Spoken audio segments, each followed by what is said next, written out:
গোরাকা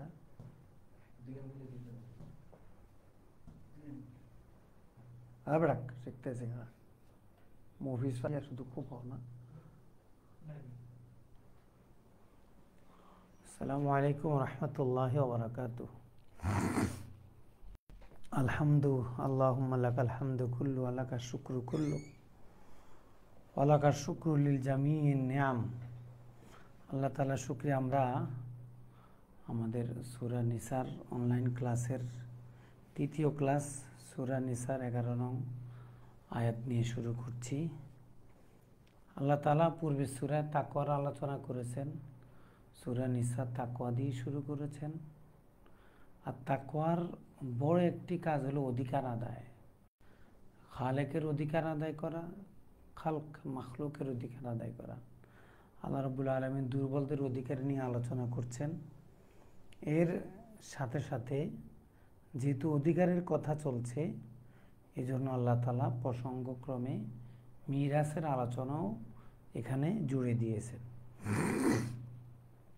আউযু বিল্লাহি মিনাশ শাইতানির রাজিম। বিসমিল্লাহির রহমানির রহিম। ইউসিকুমুল্লাহু ফি আওলাদিকুম লিযাকারি মিসলু হাজ্জিল উনসায়াইন। ইউসিকুম, আল্লাহ তাআলা তোমাদেরকে আদেশ দিচ্ছেন। আওসা ইউসি ইসান মানে ওসিয়ত করা। তো মৃত ব্যক্তি, কোনো মানুষ মৃত্যুবরণ করার পূর্বে অন্তিম যে উপদেশগুলো দিয়ে থাকে, যেই আমানতের কথা বলে থাকে, এগুলাকে বলে ওসিয়ত। মানুষের কাছে ওসিয়তের অনেক গুরুত্ব মানব সমাজে। এই জন্য আল্লাহ তাআলা এখানে ইজাব শব্দ ব্যবহার না করে ঈসা শব্দ ব্যবহার করে মিরাজ বন্টনের গুরুত্বকে স্পষ্ট করেছেন। যে তোমাদের কাছে তোমার বাবার ওসিয়তের গুরুত্বটা যেমন, আমার শরীয়তে, ইসলামী শরীয়তে মিরাজ বন্টনের গুরুত্বটা কিন্তু আরও বেশি। এই জন্য আল্লাহ তাআলা ইউসি দিয়ে শুরু করেছেন মিরাজ বন্টনের নীতিমালা। ইউসিকুমুল্লাহ, আল্লাহ তাআলা তোমাদেরকে জোর আদেশ করছেন। ফি আওলাদিকুম, তোমাদের সন্তানদের মাঝে সম্পদ বন্টনের ক্ষেত্রে নীতি কি হবে? লিযাকারি মিসলু হাজ্জিল উনসায়াইন, ছেলেদের জন্য হবে 2 মেয়ের সমান, 2 মেয়ের অংশের সমান। 2 মেয়ে যা পাবে, এক ছেলে তা পাবে। এটা হলো মিরাজ বন্টনের একটা মৌলিক নীতিমালা।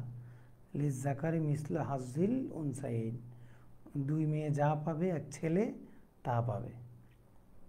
এখানে আওসা ইউসি ইসান বাবে ফাল থেকে আওসা ইউসি ইসান ফাহুয়া মুসিন ও উসিয়া ইউসা ইসান ফাহুয়া মুসান আলাম রুমিন ও আউসি ওয়ান্নায়ানুলা তুসি। আমরা সরবগুলো এইভাবে পড়ে নিলে আমাদের সহজ হবে। ওয়ালাদুনের জমা আওলাদ, জাকারুন এটা জমা হলো জুকুর, জুকরান। জাকারের জমা তো পুরুষ, জুকুর জুকরান। মিসলুন এর বহুবচন হলো আমসাল, মিসলুনের জমা হলো আমসাল। আর মিসলুন শব্দটি বাবে নাসারা থেকে আসলে মাসালা ইয়ামসুলু মুসুলান, অর্থ হবে অনুরূপ হওয়া, অনুরূপ হওয়া, সদৃশ হওয়া। আর যদি কারুমা থেকে আসে মাসুলা ইয়ামসুলু মাসালাতান, অর্থ শ্রেষ্ঠ হওয়া, উৎকৃষ্ট হওয়া। আমরা যখনই কোনো আরবি সাহিত্য পড়ব, আরবি কোনো লাইন পড়ব, সাথে সাথে এটার পারিপার্শ্বিক শব্দগুলো পড়ে নিলে এতে আমাদের ভোকাবুলারি নলেজ, মানিল মুফরাদাত মনে রাখা সহজ হবে। আমরা অনেক সহজে অনেক শব্দার্থ মনে রাখতে পারব। উনসুন, উনসায়াইন, উনসুন শব্দের জমা হলো ইনাসুন, উনসায়াইন এটা মুসান্না। তাহলে 2 মেয়ে যা পাবে, এক ছেলে তা পাবে। এখন এটা নিয়ে বাহ্যিকভাবে কি দেখা যায়? যে মেয়েদেরকে কম দেওয়া হয়েছে, কারণ মেয়েরা যা পায় ছেলেরা ডাবল পায়, অর্থাৎ মেয়েরা পায় ছেলেদের অর্ধেক। এখন আমাদের দেশে কিছু বোকাবাদী, যাদেরকে নারীবাদী বলা হয়, এরা এটাকে পুঁজি করে কথা বলে যে মেয়েদেরকে ঠকানো হয়েছে। আসলে বাহ্যিকভাবে একটা হলো ভাষা ভাষা নজর, আর একটা হলো গভীর এবং বাস্তবতার নজর, দুইটা কিন্তু এক না।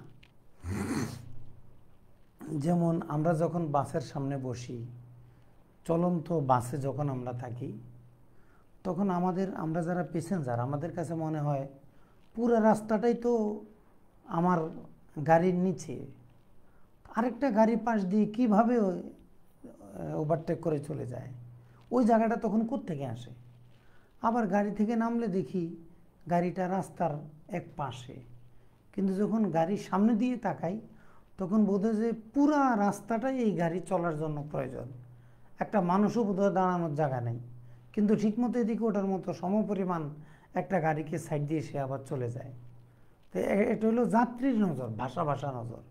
কিন্তু ড্রাইভারের নজরটা কিন্তু ঠিক আছে যে গাড়িটা কয় ফিট, রাস্তাটা কয় ফিট, আমি বাঁয়ে কয় ফিট নিলে কয় ফিট গাড়ি আবার আমার পাশ দিয়ে যেতে পারবে।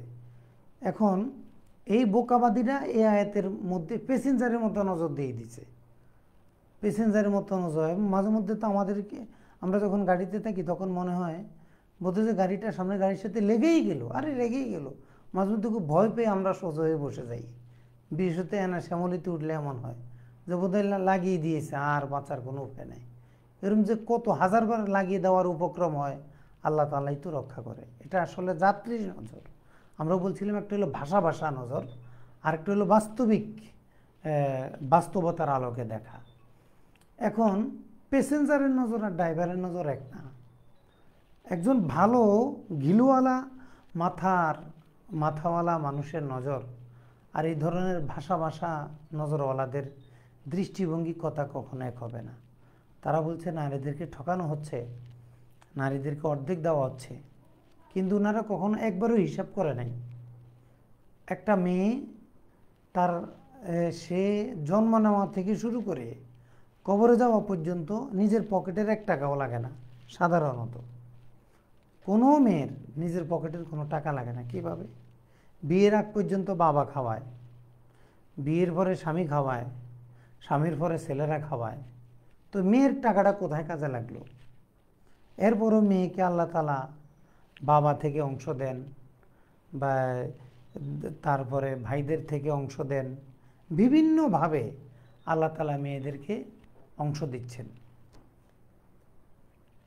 এখন একটা মেয়ের খরচ হয় না 1 টাকাও, কিন্তু সে পাচ্ছে 2 টাকা।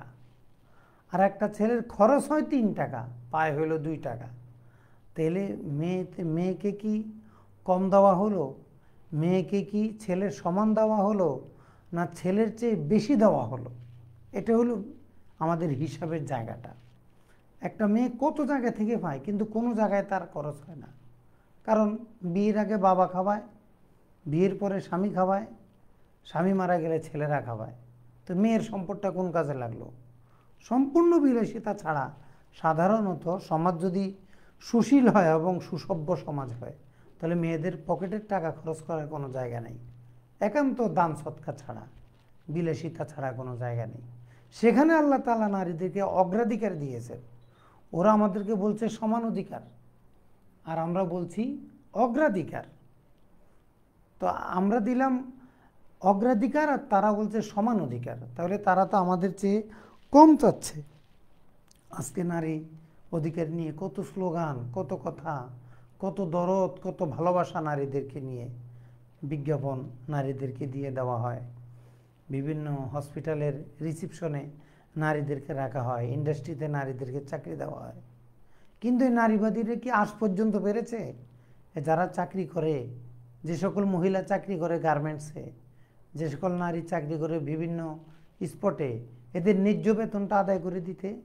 ছেলেরাই তো বেতন পায় না, গার্মেন্টসের ছেলেরা, তো মেয়েরা পাবে কোত্থেকে? নারীদেরকে সহজলভ্য হিসাবে কাজে লাগানো হচ্ছে। ইসলাম কিন্তু নারীদেরকে এভাবে দেখে নাই। ইসলাম দিয়েছে নারীদেরকে অগ্রাধিকার, আর তারা আমাদের কাছে আসছে সমান অধিকার। আসলে প্রত্যেকেরই নিজস্ব কিছু ভিন্নতা আছে, নিজস্ব কিছু বৈশিষ্ট্য আছে। এগুলো একে অপরকে দিয়ে কখনো সমান করা সম্ভব না।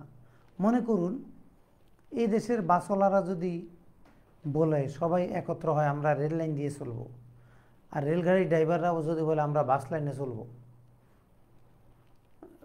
এটা যদি হয় এখন কি হবে? একটাও চলতে পারবে? একটাও চলতে পারবে না।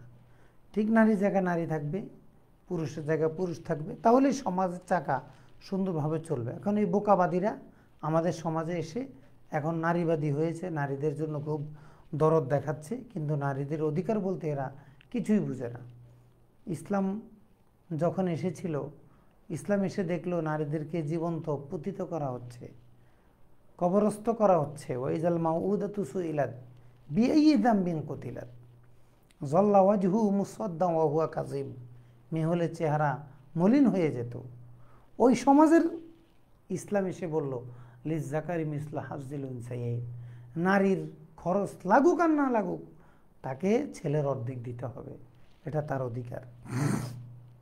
আমরা এই ক্যালকুলেশনটা না জানার কারণে অনেক সময় যারা একটু নাস্তিক্য মানসিকতা তারা যখন এগুলো বলে তখন আমরা একবারে চুপ হয়ে যাই। আসলেও তো কম, অনেক কম হয়ে যায়, নারীর খুব কম হয়ে যায়। কেন?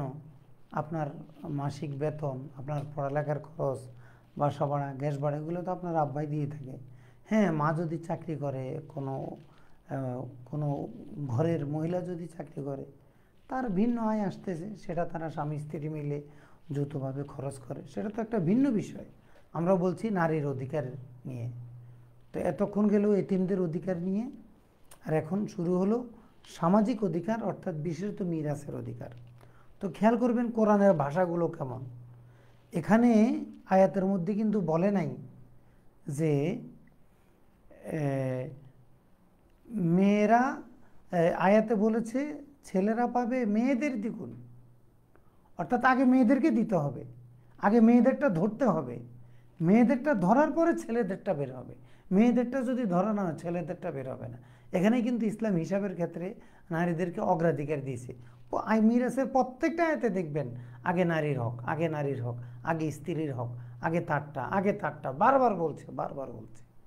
কিন্তু দুঃখের বিষয় আমরা আমাদের বোনদেরকে, আমাদের ফুফুদেরকে, আমাদের স্ত্রীদেরকে আমরা তাদের এই ন্যায্য অধিকার অনেক সময় দিতে অসমর্থ হই। আল্লাহ তাআলা আমাদেরকে হেফাজত করুক।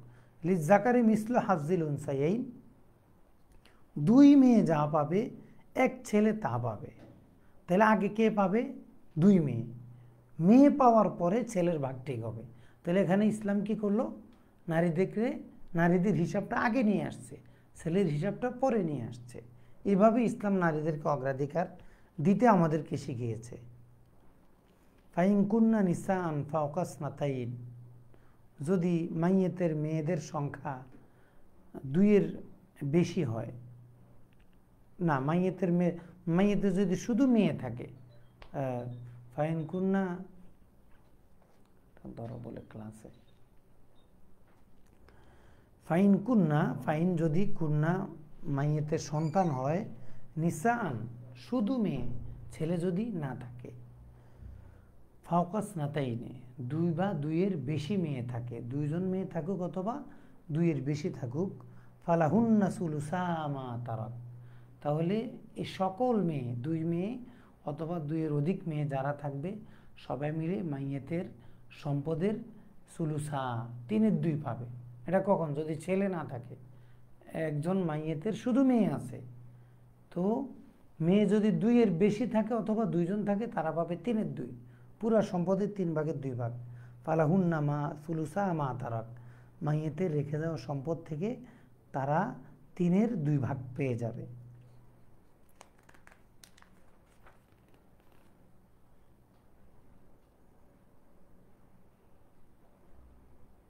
ওয়াইন কানাত ওয়াহিদাতান, দেখেন শুধু মেয়েদের কথা বলছে। মেয়ে যদি দুইজন হয়, মেয়ে যদি দুইজনের বেশি হয়, ছেলে মেয়ে যদি একসাথে থাকে, মেয়ে যদি একজন হয়, কোরআন কিন্তু শুধু মেয়েদের কথা বলছে। যখন সম্পদ দেওয়া শুরু হলো মেয়েদের কথা বলছে। কেন? আল্লাহ তাআলা তো আলিমুল গাইব, সকল কিছু জানেন। এজন্য যুগে যুগে মেয়েদেরকে ঠকানো হবে, এজন্য মিরাজ বন্টন ক্ষেত্রে আল্লাহ তাআলা প্রত্যেকটা সেক্টরে শুধু মেয়েদের কথা আগে বলে। দেখেন প্রথমে বলল দুই মেয়ে যা পাবে এক ছেলে তা পাবে, তাহলে আগে পাইতে হবে মেয়ে।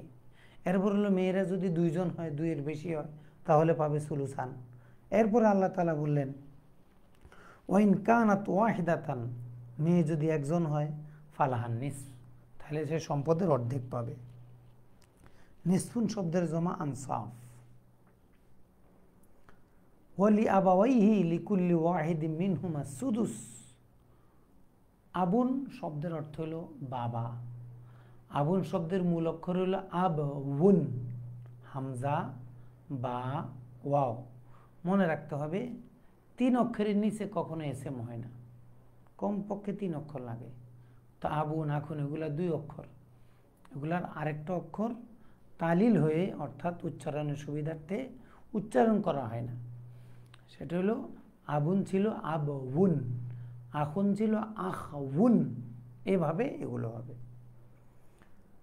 আবাওয়ানে, আবুন মানে বাবা, আবাওয়ানে মানে মা বাবা, ওয়ালিদুন মানে বাবা, ওয়ালিদান মানে মা বাবা, ওয়ালিদাইন মানে কি মা বাবা।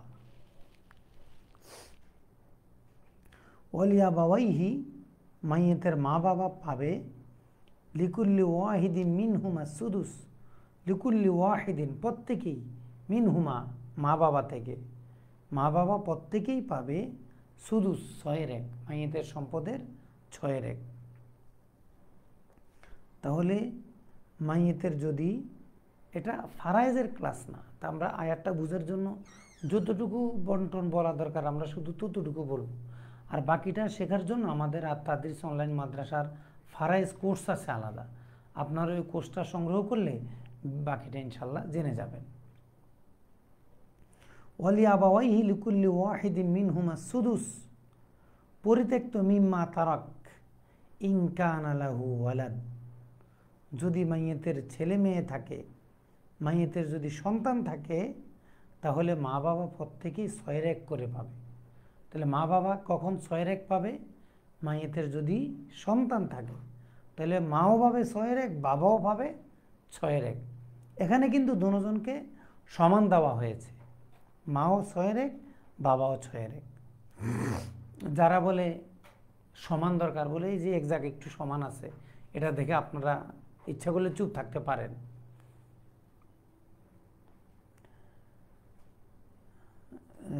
ফাইন লাম ইয়াকুন লাহু ওয়ালাদ, যদি মাইয়েতের সন্তান না থাকে, ওয়ালাদের জমা আওলাদ, ফাইন লাম ইয়াকুন লাহু ওয়ালাদ, মাইয়েতের যদি সন্তান না থাকে, ওয়া ওয়ারিসাহু আবাওয়াহু, মাইয়েতের ওয়ারিশ পেয়ে যায় তার মা বাবা।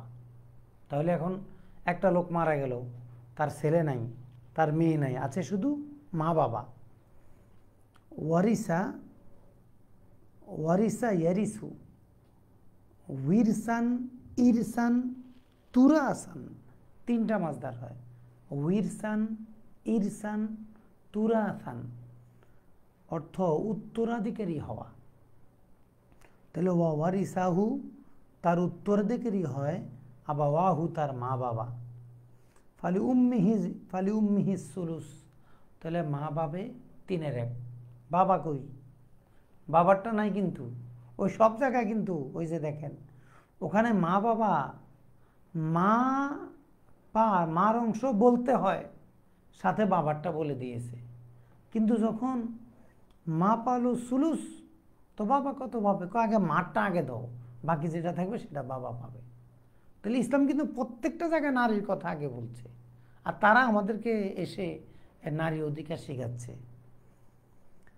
ফলে উম্মিহি সুলুস, মা পাবে 3/1, বাবা পাবে 3/2। তাহলে মা বাবার 6/1 কখন পাবে? মাইয়েতের সন্তান থাকলে। আর সন্তান যদি না থাকে, তাহলে মা পাবে 3/1, বাবা পাবে 3/2, 2/3। ফাইন কানা লাহু ইখওয়াতুন, মাইয়েতের যদি ভাই বোন থাকে, একাধিক ভাই বোন থাকে, আখুন, এটা জমল ইখওয়াতুন ইখওয়ানুন, আখুনের জমা কি? ইখওয়াতুন ইখওয়ানুন। মাইয়েতের যদি ভাই বোন থাকে, একাধিক ভাই বোন থাকে, ফালি উম্মিহি সুদুস, তাহলে মা পাবে 6/1, মা পাবে 6/1। তো তো বাবা কত পাবে? এখানে কিন্তু বাবার কথা নাই। ওই ফালি উম্মিহি সুলুস, ফালি উম্মিহি সুদুস, মা পাবে 3/1, মা পাবে 6/1, এভাবে বলা হচ্ছে। তো বাবা পাবে কত? বাবা পাবে 6/5, বাকিটা বাবার হবে। অর্থাৎ এখানে আগে মাঠটা দিয়ে দাও, যেটা থাকবে সেটা বাবা পাবে। মা বাপ থাকলে ওরা পায় না, ভাই বোনরা পায় না।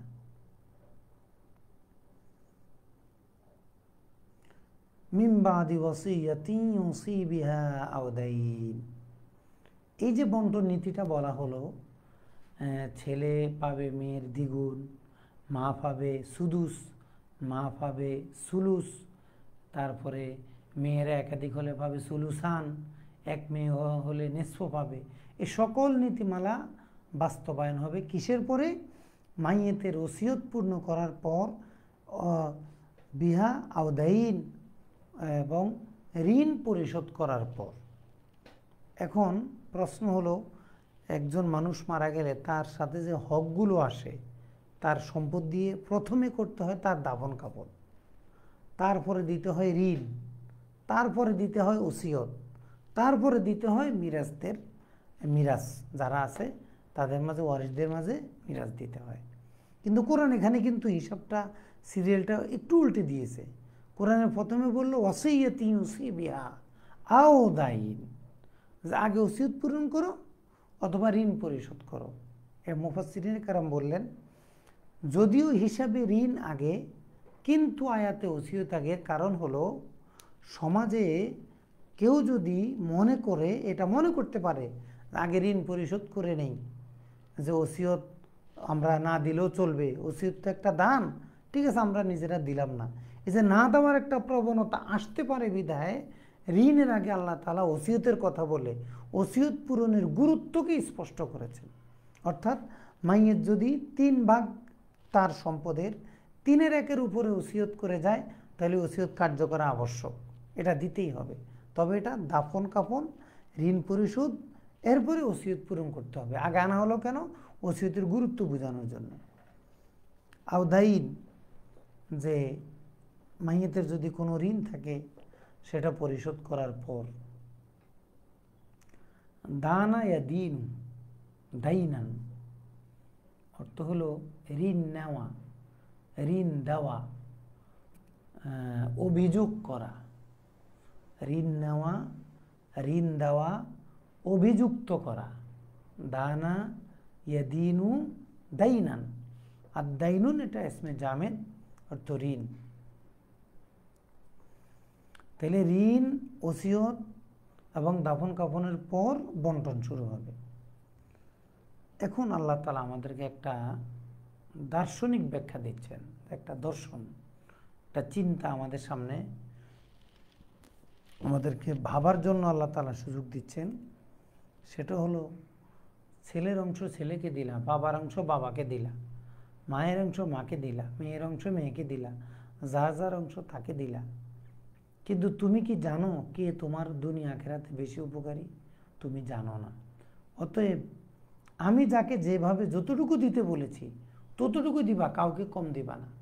অনেক সময় আমাদের বাবারা মেয়েদেরকে না দিয়ে সব ছেলেদেরকে, ছেলেদের নামে রেজিস্ট্রি করে দিয়ে যায়। একজন বাবা তার সম্পদ জীবিত থাকতে যাকে তাকে সে দিয়ে যেতে পারবে বৈধভাবে, এটা তার জন্য জায়েজ আছে। কিন্তু অনুচিত, এত বৈষম্য তৈরি হয়, রক্তের সম্পর্ক নষ্ট হয়। মারা যাওয়ার পরে ওয়ারিসদের এই অধিকার নেই যে মেয়েদের অংশ না দেওয়ার। কিন্তু বাবা যদি ইচ্ছা করে কাউকে দিয়ে দিতে, আমার এই সম্পদ অমুকের, ওই সম্পদ অমুকের, এটা সে দেওয়া জায়েজ আছে, কিন্তু অনুচিত। কারণ সে যদি এভাবে দিয়ে যায়, পরে দেখা যাবে কেউ তাকে খাওয়ায় না, কেউ তাকে আদর করে না, কেউ তাকে দেখাশোনা করে না, কারণ সম্পদ পেয়ে গেছে। এই জন্য এই ধরনের কাজ না করা ভালো। সম্পদ সম্পদের জায়গায় থাকবে, এই অবস্থায় মারা যাবে, হ্যাঁ সে কিছু বন্টন নীতি বলে দিতে পারে, কিন্তু একবারে রেজিস্ট্রি করে দিয়ে পরে নিজে নিঃস্ব হয়ে এক ঘরের কোণে পড়ে থাকা, এটা কিন্তু ভালো না। আবাউকুম ওয়া আবনাউকুম লা তাদরুন আইয়ুহুম আকরাবু লাকুম নাফআ। তোমাদের বাবারা আর তোমাদের সন্তানেরা, লা তাদরুনা, তোমরা জানো না, আইয়ুহুম তাদের থেকে কে আকরাবু নাফা, আকরাবু লাকুম নাফা তোমাদেরকে বেশি উপকার দিতে পারে। তোমার বাবারা বেশি উপকারে লাগবে না তোমার সন্তানেরা বেশি উপকারে লাগবে, উভয় পক্ষেরই তো মিরাজ বর্ণনা করা হলো। কে বেশি দুনিয়া আখিরাতে তোমার উপকারে আসবে এটা কিন্তু তোমরা জানো না, লা তাদরুন তোমরা জানো না। তো এই যে আকরাবু এটা কিন্তু করবা ইয়াকরবু থেকে, যেহেতু এখানে আত্মীয়তার সম্পর্কের কথা বলা হয়েছে। এখানে একটা ব্যবহার আমাদেরকে মনে রাখতে হবে, ইসমে তাফজিলের পরে কখনো যদি নাকেরা আসে সাধারণত এটা কি হবে, মুমাইয়াজ তামিজ হবে। তাহলে আকরাবু লাকুম নাফা, নাফানটা কি হবে, তাময়িজ হবে, তামিজ না তাময়িজ, এখানে দুইটা ইয়া উচ্চারণ করতে হবে। তো দারা ইয়াদ্রি দিরায়াতান অর্থ জানা, লা তাদরুন লা তাদরিউন ছিল, লা তাদরিউনা লা তাদরিবুনা, জের পরে পেশ আসার কারণে দুই সাকিন একত্র হয়ে আমরা এটা পড়েছি যে দুই সাকিন যদি একত্রিত হয় হরফিলত পড়ে যাবে, আর দুইটা হরফিলত যদি সাকিন হয় তাহলে মূল অক্ষরের মূল অক্ষরটা পড়ে যাবে, সেখান থেকে তালিল হয়ে লা তাদরুনা হয়েছে। তাহলে দারা ইয়াদ্রি দিরায়াতান অর্থ কি জানা। আর আচ্ছা আকরাবুল লাকুম নাফা, তাহলে আমরা কি বললাম, ইসমে তাফজিলের পরে নাকের আসলে সাধারণত এগুলো কি হয়, তামিজ হয়। আকরাবুল লাকুম মুমাইয়াজ আর নাফা কি তামিজ। দুনিয়া আখিরাতে কে তোমাদের অধিক উপকারী তোমরা জানো না, আমি আল্লাহ জানি, অতএব আমি যেভাবে বন্টন করেছি তোমরা সেভাবেই বন্টন করবা। আসলে বাস্তবে এটাই যৌক্তিক, এর সাথে বেশি কিছু করতে গেলে সে আর সমাধান দিতে পারবে না। ফারিদাতাম মিনাল্লাহি ইন্নাল্লাহা কানা আলিমান হাকিমা।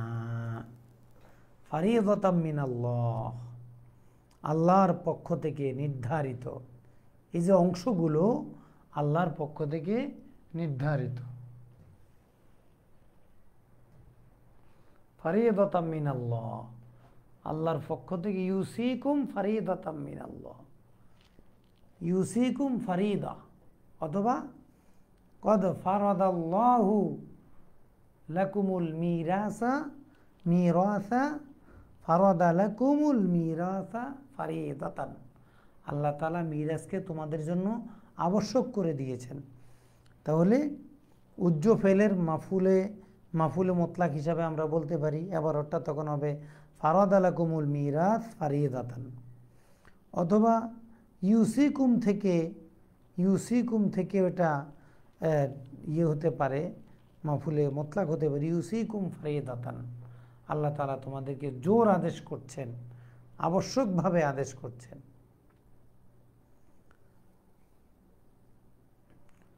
বাবে দরাবা থেকে ফারাদা ইয়াফরিদু ফারদান, ফারাদা ইয়াফরিদু ফারদান অর্থ ধার্য করা, মনে করা, নির্ধারণ করা।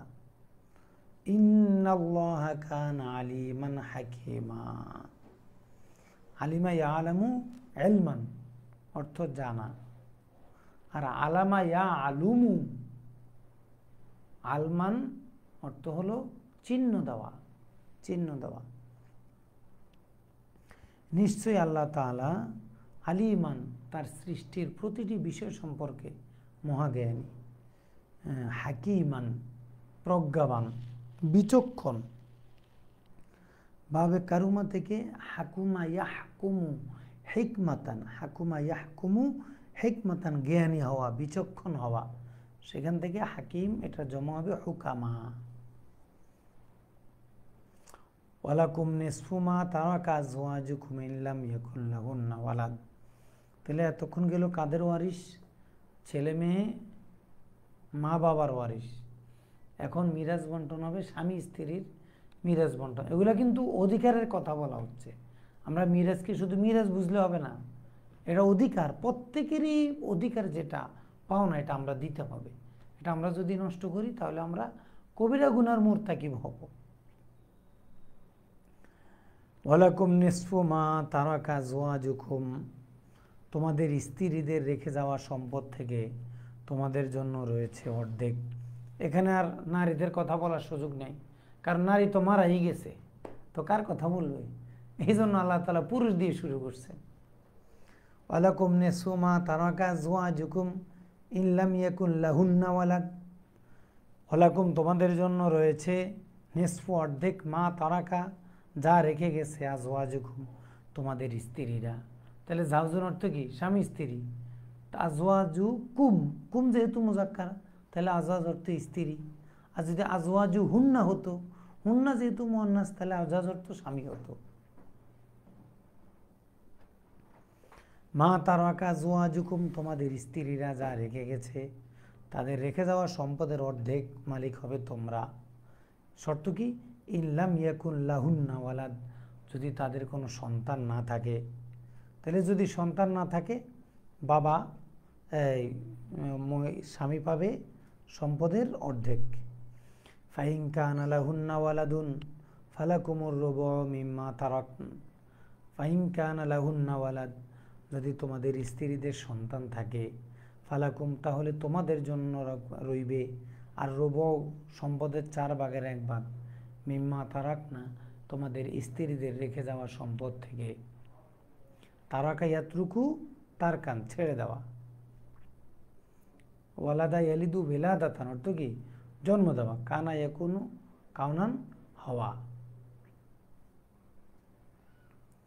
মিন বাদি ওয়াসিয়াতিন ইউসিনা বিহা আও দাইন, তোমাদের স্ত্রীদের ওসিয়ত এবং ঋণ পরিশোধ করার পর এই বন্টন নীতি কার্যকর হবে। ওয়ালাহুন্নার রুবু মিম্মা তারাকতুম ইন লাম ইয়াকুন লাকুম ওয়ালাদ, আর তোমরা যদি মারা যাও, স্বামীরা যদি মারা যায়, তাহলে স্ত্রীদের যেই স্বামীর একাধিক স্ত্রী ছিল তারা পাবে 4-এর 1। মিম্মা তারাকতুম তোমাদের রেখে যাওয়া সম্পদ থেকে, ইল্লাম ইয়াকুন লাকুম ওয়ালাদ যদি তোমাদের সন্তান না থাকে। তাহলে স্ত্রী মারা গেলে স্বামী পাবে কত? অর্ধেক।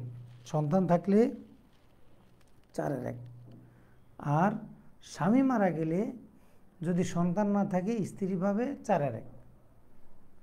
ফাইন কানা লাকুম ওয়ালাদুন, আর যদি তোমাদের সন্তান থাকে, ফালাহুন্না সুমুনু তাহলে স্ত্রীরা পাবে 8-এর 1, 8 ভাগের 1 ভাগ। মিম্মা তারাকতুম তোমাদের রেখে যাওয়া সম্পদ থেকে, মিন বাদি ওয়াসিয়াতিন তুসুনা বিহা আও দাইন তোমাদের ওসিয়ত এবং ঋণ পূর্ণ করার পর। তাহলে এখানে এতটুকু। আচ্ছা অল্প একটু আছে, আচ্ছা সামনে আরেকটা আলোচনা হবে। তো এই 11 এবং 12 নম্বর এই 2 আয়াতের এতটুকু আলোচনার মধ্যে আমাদের মিরাজ বন্টনের ক্ষেত্রে কয়েক শ্রেণীর লোক বের হয়ে গেল। এক শ্রেণী হলো জাবিল ফুরুজ, আরেক শ্রেণী হলো আসাবা, আরেক শ্রেণী হলো জাবিল আরহাম। তো জাবিল ফুরুজ কারা?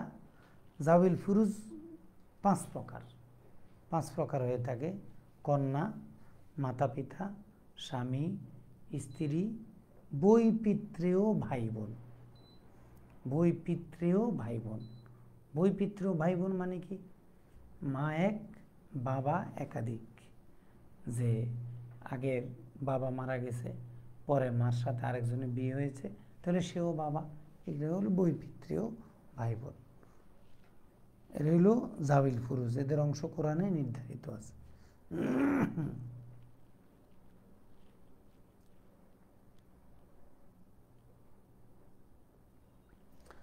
আর আসাবা কারা?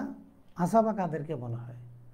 নারীর মাধ্যম ছাড়া মাইয়েতের সাথে যাদের আত্মীয়তার সম্পর্ক আছে, যে সকল পুরুষের, তাদেরকে বলে আসাবা। যে সকল পুরুষ নারীর মাধ্যম ছাড়া মাইয়েতের সাথে আত্মীয়তার সম্পর্ক রাখতে পারে, আত্মীয়তা হতে পারে, এই সকল পুরুষকে বলে আসাবা। আসাবা সাধারণত পুরুষই হয়ে থাকে। ছেলে, বাবা, ভাই ও চাচা, এই 4 স্তরের আসাবা হয়।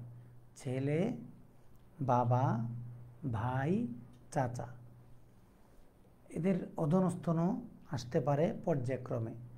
আর এই যে জাবিল ফুরুজ যারা এবং আসাবা যারা, এরা বাদ দিয়ে যে সকল আত্মীয় স্বজন আছে, এরা সব হলো জাবিল আরহাম। এখন নিয়ম কি, কেউ যদি মারা যায় তাহলে আগে পাবে জাবিল ফুরুজ, জাবিল ফুরুজের অংশ বন্টন হওয়ার পরে পাবে আসাবারা। আসাবা থাকলে সাধারণত জাবিল আরহামরা পায় না, কিন্তু যদি কারা যদি জাবিল ফুরুজ না থাকে, কারা যদি জাবিল আরহাম না থাকে, তাহলে কারা পাবে? জাবিল আরহাম, এরা এই সম্পদ পেয়ে যাবে।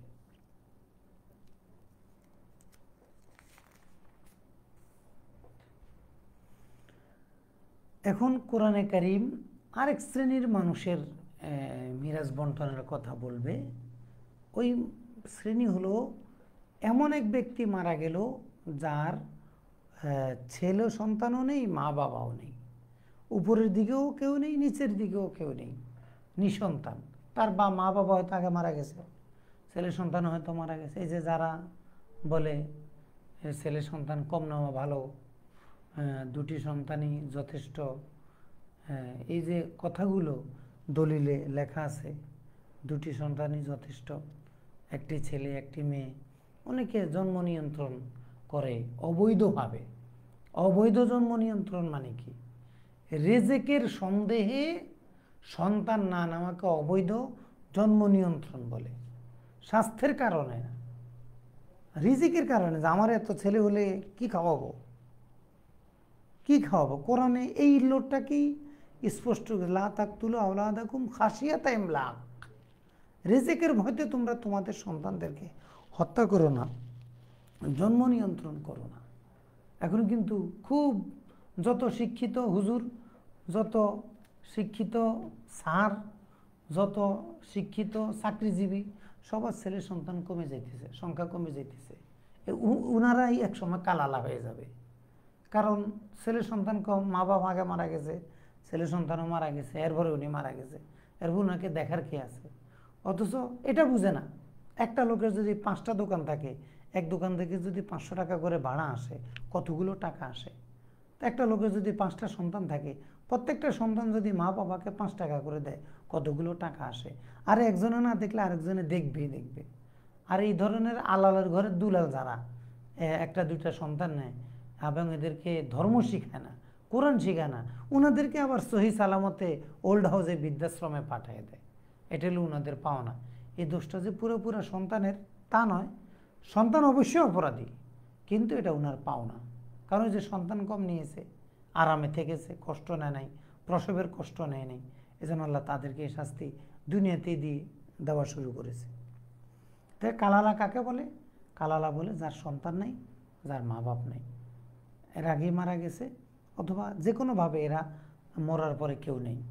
এখন এই ব্যক্তির সম্পদ কিভাবে বন্টন হবে, কোরআন সেটাও বলে দিচ্ছে। তাহলে কালালাতুন শব্দটা, কালালা এটা একটা ইসমে জামেদ। কালালা অর্থাৎ এমন মাইয়েত যার মা বাবা কেউ নেই, এটার নাম কালালা।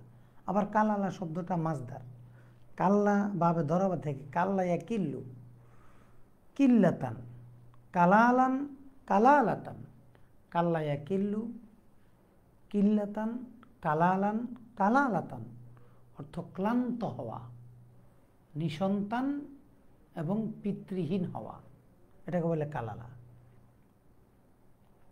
আর এমনি কাল্লুন শব্দের অর্থ কি? কষ্ট।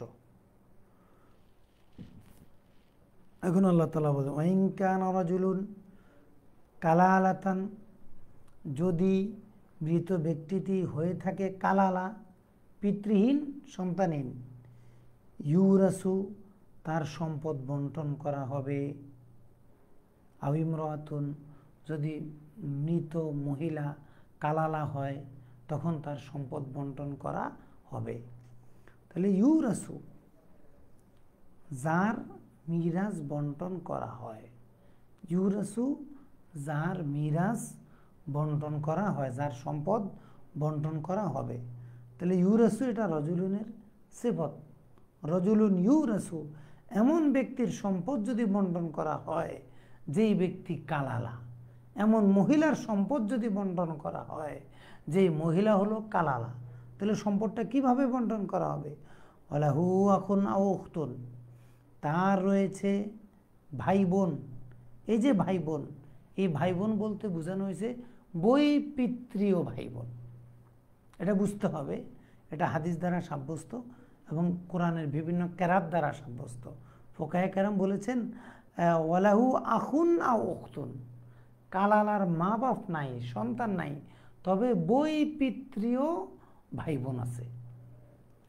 এমন যদি হয় ফালি কুল্লি ওয়াহিদিম মিনহুমা সুদুস, এরা প্রত্যেকেই 6/1 করে পাবে। এখন প্রশ্ন হলো অন্যরা কোথায়? মূলত ভাই বোন হয় 3 ধরনের: আপন ভাই বোন, বৈমাত্রেয় ভাই বোন, বৈপিত্রীয় ভাই বোন। তো নিয়ম হলো যদি আপন ভাই বোন থাকে তাহলে বৈমাত্রেয় বৈপিত্রীয় এরা পাবে না। আবার যদি বৈমাত্রীয় থাকে তাহলে কিন্তু বৈপিত্রীয়রা পাবে না। এটা হলো 3 নম্বর। আগের 2 স্তর যদি না থাকে তাহলে বৈপিত্রীয়রা পাবে। দেখেন কোরআনের বর্ণনা ভঙ্গির সৌন্দর্য কোথায়, যে যারা দুর্বল তাদের কথাটা একেবারে এই 3 শ্রেণীর ভাই বোনের মধ্যে সবচেয়ে দুর্বল যারা, তাদের কথাটা কোরআন নিয়ে আসছে।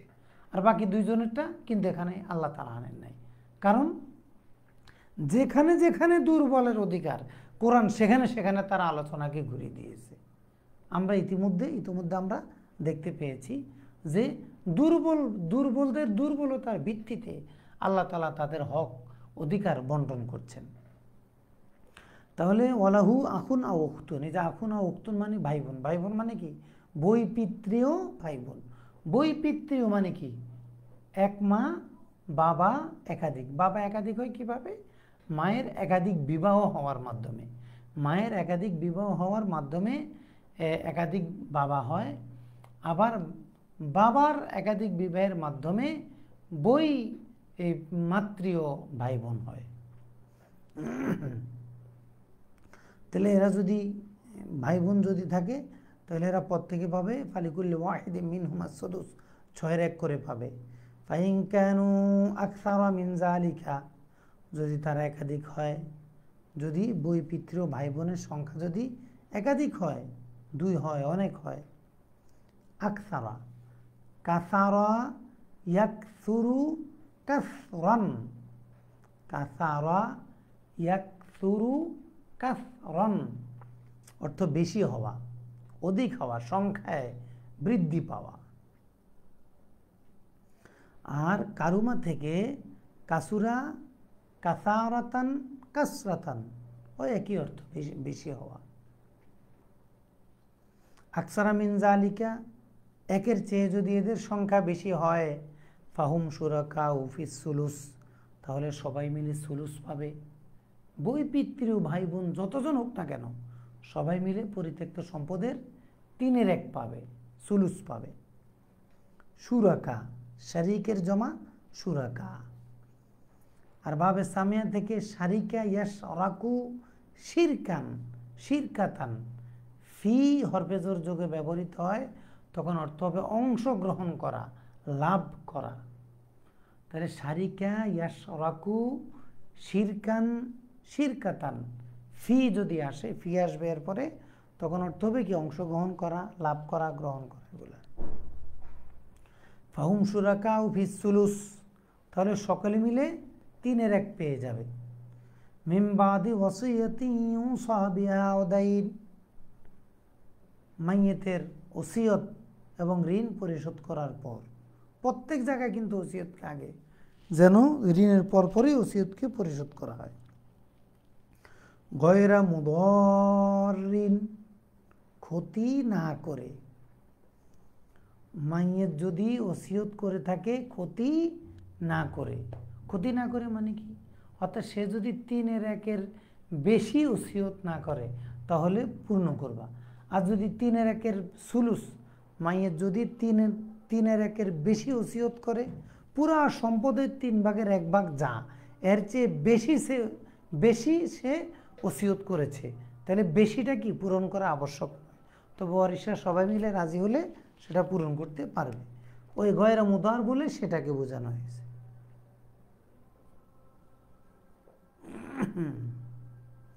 ওয়াসিয়াতাম মিনাল্লাহ, মাসদারে মাফুলে মুতলাক। ওয়াসিয়াতাম মিনাল্লাহ, আল্লাহর পক্ষ থেকে জোর উপদেশ। আল্লাহু আলিমুন হালিম, আল্লাহ তাআলা তার সৃষ্টি সম্পর্কে মহাজ্ঞানী, হালিম বিচক্ষণ, ধৈর্যশীল, সহনশীল। হালুমা ইয়াহলুমু হিলমান, হালুমা ইয়াহলুমু হিলমান অর্থ সহনশীল হওয়া, ধৈর্যশীল হওয়া। হালিম জমাইল হুলামা, আর হালামা ইয়াহলুমু হুলমান অর্থ স্বপ্ন দেখা, সাবালক হওয়া। হালামা ইয়াহলুমু হুলমান, হালামা ইয়াহলুমু হুলমান স্বপ্ন দেখা, সাবালক হওয়া। তিলকা হুদুদুল্লাহ, এগুলা সবই আল্লাহর বিধানের হদ, সীমা। হুদ হাদ্দুনের জমা হুদুদ, হাদ্দুন অর্থ হল সীমা, সীমারেখা, বর্ডার, অর্থাৎ আল্লাহর বিধান। তিলকা হুদুদুল্লাহ, এগুলো সব হলো আল্লাহর বিধান, আল্লাহর শরীয়তের আহকাম। আল্লাহ তাআলা বলছেন এই যে সম্পদ, তুমি যে সম্পদ পাবা, তুমি যে সম্পদ বন্টন করবা, এটা কিন্তু পার্থিব বিষয় না শুধু, এটা ইসলামী শরীয়তের সিদ্ধান্ত, এটা একটা ইবাদত। সম্পদ বন্টন করা হুদুদুল্লাহ, এটা একটা ইবাদত, এটা তোমাকে করতে হবে, এখানে কোনো ধরনের কম বেশ করা যাবে না। তো তিলকা আসছে, তিলকা নিয়ে আমরা একটু কথা বলি। তিলকা আমরা অনেক সময় ইসমুল ইশারা বুঝি না। ইসমুল ইশারা, ইসমুল ইশারা নিয়ে আমাদের অনেকেই আমরা ইসমুল ইশারা বুঝতে ভুল বুঝে ফেলি।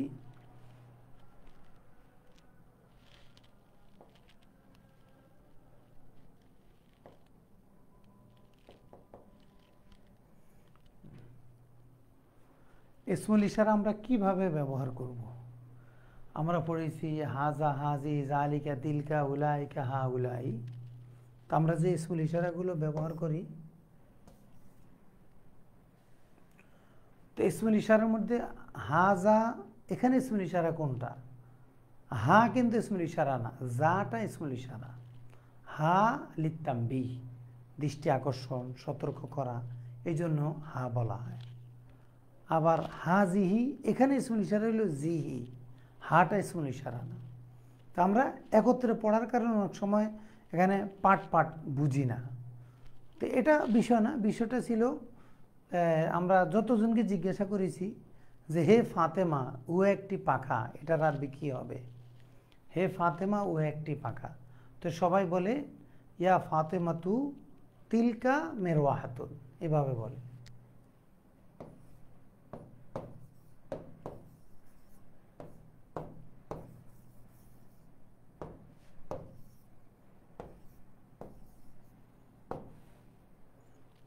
ইয়া ফাতেমা তু তিলকা মেরওয়াহাতুন, তিলকা জবর দিয়ে বলে, তা আমরা বলবো এটা ভুল। তিলকা বলাটা কি ভুল, সঠিক না। কেন সঠিক হবে না? কারণ হলো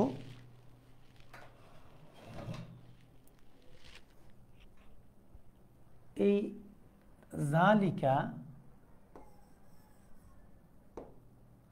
জালিকা শব্দের মধ্যে এই জাটা হলো ইসমুল ইশারা, আর মাঝখানে যে লাম, এই লামটা লিল বদ, দূরবর্তী বোঝানোর জন্য।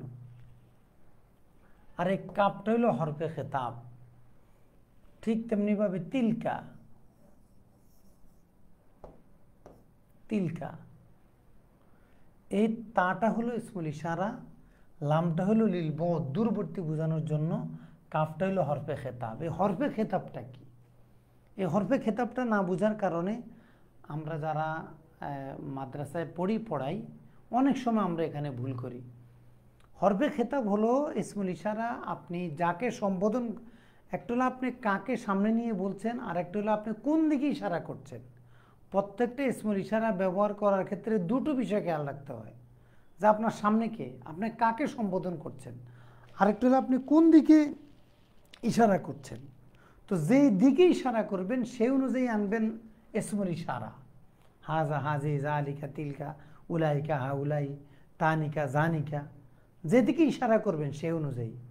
আর আপনি কাকে সম্বোধন করছেন, কাকে বলছেন, সেই অনুযায়ী আনবেন এই হরফে খেতাব। যেমন আপনার সামনে দুজন পুরুষ আছে। এখন আপনি বলবেন উহা একটি দরজা, এটার আরবি কি হবে? তিলকুমা জালিকুমা বাবুন, জালিকুমা বাবুন। জালিকা বাবুন বলা ভুল হবে। কেন? আপনার সামনে দুজন, আপনি দুজনকে সম্বোধন করে বলছেন উহা একটি দরজা, আপনি দুজনকে সম্বোধন করে বলছেন উহা একটি পাখা, তাহলে কি বলতে হবে? তিলকুমা মেরওয়াহাতুন। আপনার মা বোন অনেকে আপনার সামনে বসা, আপনার মা বোন ফুফু, আপনার সবাইকে লক্ষ্য করে বলছেন ও একটি দরজা। এখন আপনি কি বলবেন? জালিকুন্না বাবুন, তিলকুন্না মেরওয়াহাতুন, তিলকুন্না নাফিজাতুন, জালিকুন্না মিসবাহুন। এই ব্যবহারটা আল্লাহ তাআলা কোরআনেও করেছেন এবং আরবি ভাষাবিদ যারা সবাই তাদের কিতাবে এভাবেই বলেছেন যে মুখাতাবের কারণে ইসমুল ইশারার শেষে যে হরফে খেতাব, এটার মধ্যে কি আসবে? পরিবর্তন আসবে। আল্লাহ তাআলাও বলেছেন আলাম আন হাকুমা আন তিলকুমা সাজারাতি, তিলকুমা সাজারাতি, আল্লাহ তাআলা বলেছেন তিলকুমা সাজারাতি।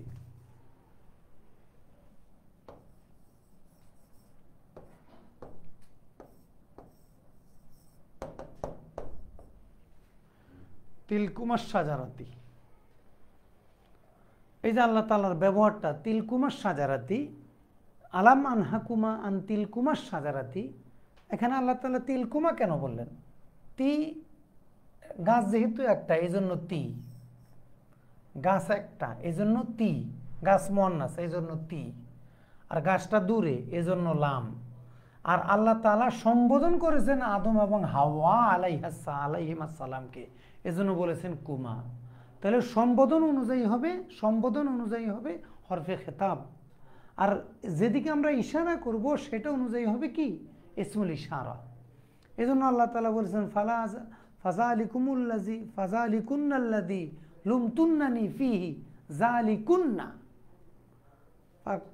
কাযালিকা ক্বালা রাব্বুকুম যালিকুমুল্লাহু রাব্বুকুম, যালিকুমুল্লাহু রাব্বুকুম। দেখেন আল্লাহ তাআলা এভাবে ব্যবহার করছেন, যালিকুমুল্লাহু রাব্বুকুম, যালিকুন্না, তিলকুমা। এখন আমি কেন বলবো হে ফাতেমা ও একটি পাখা? এটার আরবি হলো ইয়া ফাতেমাতু তিলকা মিরওয়াহাতুন। এটি নিঃসন্দেহে ভুল, এটা বলা যাবে না। কি বলতে হবে? ইয়া ফাতেমাতু তিলকি মিরওয়াহাতুন। আপনি জামে দুরুজ দেখতে পারেন, মাসুয়াতুন নাহওয়ে ওয়া সরফ ওয়াল ইরাব সেটাও দেখতে পারেন। আমরা এই ধরনের কিতাব থেকে ইস্তেফাদা নেওয়ার চেষ্টা করেছি। তাহলে আমরা ইসমুল ইশারার ভুল করি কোথায়? আমরা যেদিকে ইশারা করি শুধু সেটাই খেয়াল করি, কিন্তু কে সামনে আছে সে অনুযায়ী আমরা হরফে খেতাবকে আনার চেষ্টা করি না।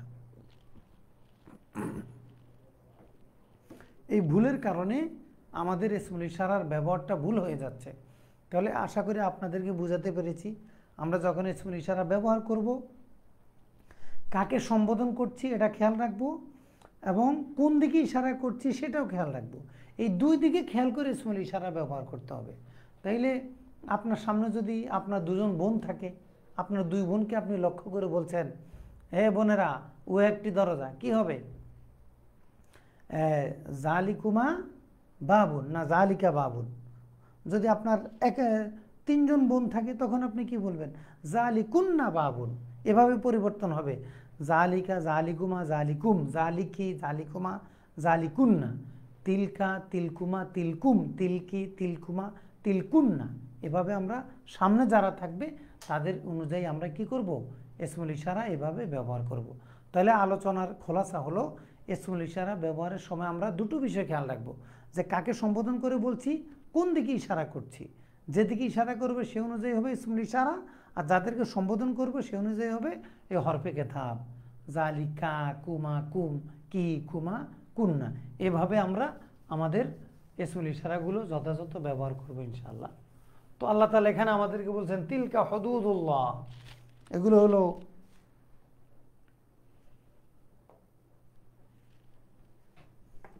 তিলকা হুদুদুল্লাহ, এগুলো আল্লাহর শরীয়তের বিধান। ওমান ইউতিইল্লাহ ওয়া রাসূলাহু, যারা ওমান ইউতিইল্লাহ ওয়া রাসূলাহু, যারা আল্লাহ এবং তার রসুলের আনুগত্য করবে, বিধান মেনে চলবে। এখন এগুলো আল্লাহ তাআলা কেন বলছেন? যে এগুলো এখন মানা দরকার, মানা দরকার। এখন মানলে কি হবে? আল্লাহ তাআলা আমাদেরকে বলছেন ওমান ইউতিইল্লাহ ওয়া রাসূলাহু, যারা আল্লাহ এবং তার রসুল সাল্লাল্লাহু আলাইহি সাল্লামের বিধান মেনে চলবে, ইউদখিলহু জান্নাতিন তাজরি মিন তাহতিহাল আনহার, ইউদখিলহু আল্লাহ তাআলা তাকে প্রবেশ করাবেন, দাখালা ইয়াদখুলু দুখুলান প্রবেশ করা, আর আদখালা ইউদখিলু ইদখালান অর্থাৎ কি প্রবেশ করানো। কোনো লাজেমকে বাবে ফালে নিয়ে গেলে এটা মুতাআদ্দি হয়ে যায়, লাজেম বাবে ফালে তাফিলে গেলে মুতাআদ্দি হয়ে যায়। জান্নাতিন এমন জান্নাতে প্রবেশ করাবেন, তাজরি প্রবাহিত হবে, মিন তাহতিহা তার তলদেশ দিয়ে, আল আনহার নদীসমূহ, নহরসমূহ। কিসের নদী? মদের নদী, দুধের নদী, শরবতের নদী। নাহারুন এটার জমা হইল আনহুরুন, আর নাহরুন এটার জমা হইল আনহারুন। নাহরুন নদী, এটার জমা আনহার। আর নাহারুন দিন, এটার জমা হইল আনহুর। আর নারুন আগুন, জমা হইল নিরন। আনহার খালিদিনা ফিহা চিরকাল তারা সেখানে থাকবে, চিরকাল সেখানে তারা থাকবে। খলাদা ইয়াখলুদু খুলুদান অমর হওয়া, চিরঞ্জীব হওয়া, সেখানে আর কোনো মৃত্যু নেই। ওয়াযালিকাল ফাউজুল আযীম। একজন মানুষ দুনিয়া থেকে মৃত্যুবরণ করার পর জান্নাতে প্রবেশ করে, এটা হলো তার চূড়ান্ত সবচেয়ে বড় সফলতা। ফাজা ইয়াফুজু ফাউজান অর্থ কি? সফল হওয়া। আজিম, আজুমা ইয়া আজুমু আযামাতান অর্থ বড় হওয়া। আজুমা ইয়া আজুমু আযামাতান অর্থ বড় হওয়া, সেখান থেকে আজিম জমা ও জামা। জামাতের সময় গেছে, কয়টা বাজে? আমরা নামাজের পরে ইনশাল্লাহ আবার আসবো, আর নামাজ পড়ি আবার 8টা আমরা আসবো ইনশাল্লাহ। আসসালামু আলাইকুম।